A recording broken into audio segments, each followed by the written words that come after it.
Bismillahirrahmanirrahim. Bismillahirrahmanirrahim. Bismillahirrahmanirrahim. Bismillah, bismillah, bismillah. Allah, Allah, Allah. Wala haula wala quwwata illa billahil aliyyil azim. Ini merupakan bagian pertama dari serial Cahaya Allah Subhanahu wa taala.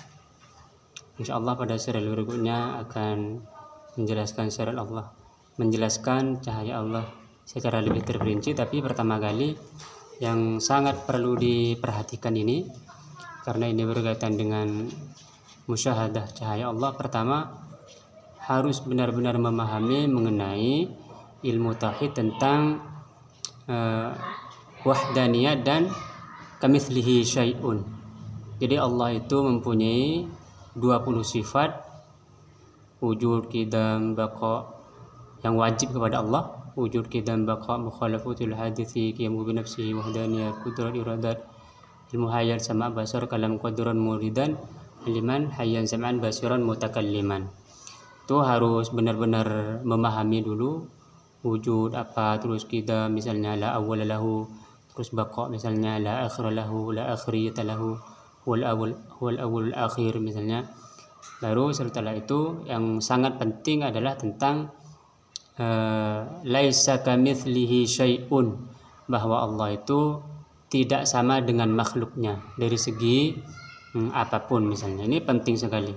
Misalnya Allah itu tidak di atas, tidak di bawah, tidak di samping, tidak di tengah, tidak di mana misalnya, tidak. Jadi laisa kamitslihi syai'un. Pokoknya secara umum harus mengetahui benar-benar laisa kamitslihi syai'un. Allah itu tidak sama dengan apapun. Apapun yang ada di pikiran Anda tentang zat Allah, maka itu bukan Allah Subhanahu wa taala. Jadi apapun yang jadi itu la ya'rifullah illallah. Jadi yang mengetahui zat Allah hanyalah Allah Subhanahu wa taala. Secara umum demikian, laisa kamitslihi syai'un wa samiul basir. Yang pertama. Yang kedua, harus mengetahui wahdaniyat, bahwa Allah itu esa dalam zatnya, terus esa dalam perbuatannya, esa dalam sifatnya. Harus tahu bahwa esa dalam zatnya ini dia menafikan sifat wahdaniyat ini, menafikan 5 kam muttasil fi sifat, kam muttasil, kam munfasil fi sifat, terus kam muttasil fi zat. Yang pertama kam muttasil fi zat, terus kam munfasil fi zat, terus kam munfasil fil af'al. Nah, ini harus tahu, harus benar-benar tahu mengenai bahwa Allah itu satu dalam zat Allah itu. Berarti Allah dia zat Allah itu tidak terdiri dari bagian-bagian, dan tidak ada zat yang sama dengan Allah Subhanahu wa taala. Lalu begitu juga dengan sifatnya. Nah, kalau af'alnya ini dia af'al itu kam yang dinafikan itu adalah kam munfasil fil af'al. Maka ini harus mengerti. Baru setelah itu kita akan berbicara tentang cahaya Allah. Apa itu? Karena nanti ini dia akan bersentuhan dengan zat Allah, sifat Allah, lalu tentang af'alnya Allah, bahwa itu semuanya misalnya nanti adalah cahaya. Nah, maka ini harus hati-hati. Intinya bahwa pertama harus benar-benar kuat di dalam ilmu tauhid Asy'ariyah. Jadi misalnya laisa kamitslihi syai'un, dia misalnya ada di dalam firman Allah itu yadullahi, tangan Allah. Maka ini Asy'ariyah itu kan tafwid dan takwil. Yadullah, tangan Allah misalnya, berarti yad misalnya, tangan. Maka ini bukan jarihah, bukan anggota badan tangan seperti, bukan, tapi yad itu ya udah yad. Bahkan ada yang ulama itu tidak berani menerjemahkan yad bukan tangan, tapi yad Allah, begitu. Tafwid benar-benar dipasrahkan kepada Allah Subhanahu wa taala. Lalu misalnya takwil yad Allah berarti kekuasaan Allah. Jadi harus kuat di sini misalnya. Harus kuat di dalam laisa kamitslihi syai'un dan wahdaniyat. Nah, nanti berkaitan dengan musyahadah. musyahadahnya. Sebenarnya musyahadah itu ada artinya. Makanya di dalam thariqah Karkaria ini setiap habis asar itu ada pertanyaan dari para murid mengenai musyahadah yang murid lihat apa artinya gitu. Maka sangat penting sekali bahwa musyahadah itu ada arti di balik musyahadah itu apa. Misalnya melihat cahaya Allah, apa nanti maksudnya itu. Jadi yang perlu ditekankan dulu pertama adalah benar-benar kita memahami ilmu tauhid secara kokoh, itu yang kita kenal dengan 50 akidah, 20 sifat yang wajib bagi Allah, 20 sifat yang mustahil bagi Allah, lalu 1 yang jaiz bagi Allah.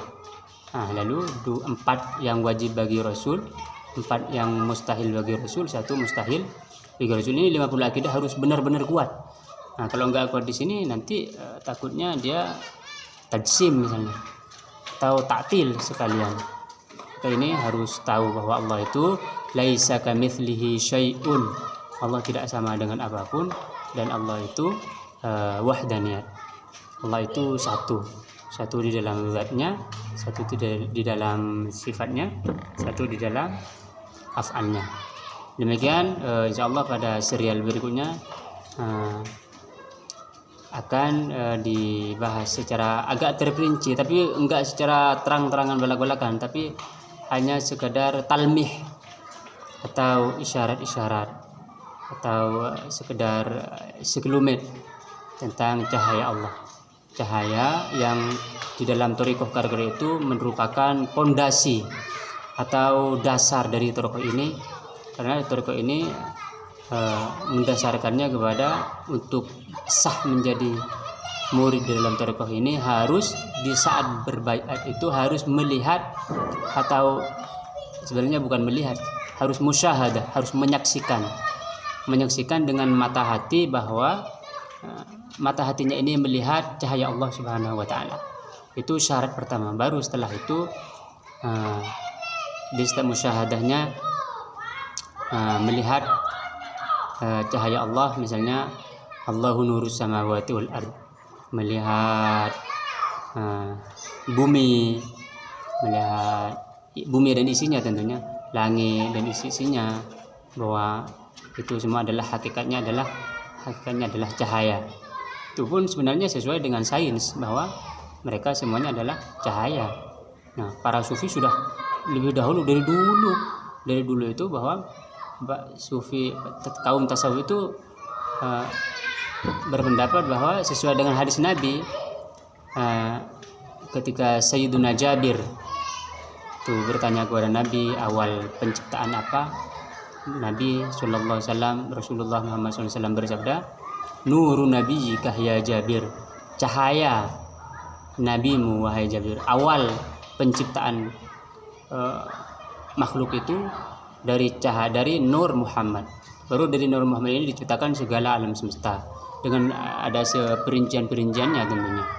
Jadi, mengenai cahaya ini, cahaya Allah itu adalah dasar di dalam thariqah Karkaria. Makanya nanti cahaya Allah ini memiliki pembahasan yang agak panjang. Sebenarnya ini kenapa harus cahaya Allah? Karena Allahu nurus samawati wal ard. Allah adalah cahaya langit dan bumi. Jadi cahaya itulah sebenarnya hijab terdekat kepada Allah. Hijab yang terbesar misalnya, atau hijab yang terdekat kepada Allah. Makanya ketika sudah sampai kepada nur, cahaya, kan berjalan nih. Jadi insya Allah nanti dijelaskan secara agak mendetail. Jadi kita ini melalui perjalanan di bumi, lalu ke langit, setelah langit lalu ke cahaya. Karena Allah nur ini sangat dekat. Tapi dekatnya ini tetap dekat itu, makanya harus tahu mukhalafal hawadits itu dekatnya ini bukan dekat jarak. Jadi bukan dekat kurbul makan, bukan dekat tempat. Maka tauhidnya harus benar-benar. Demikian bijahi Allahumma sholli ala sayyidina Muhammad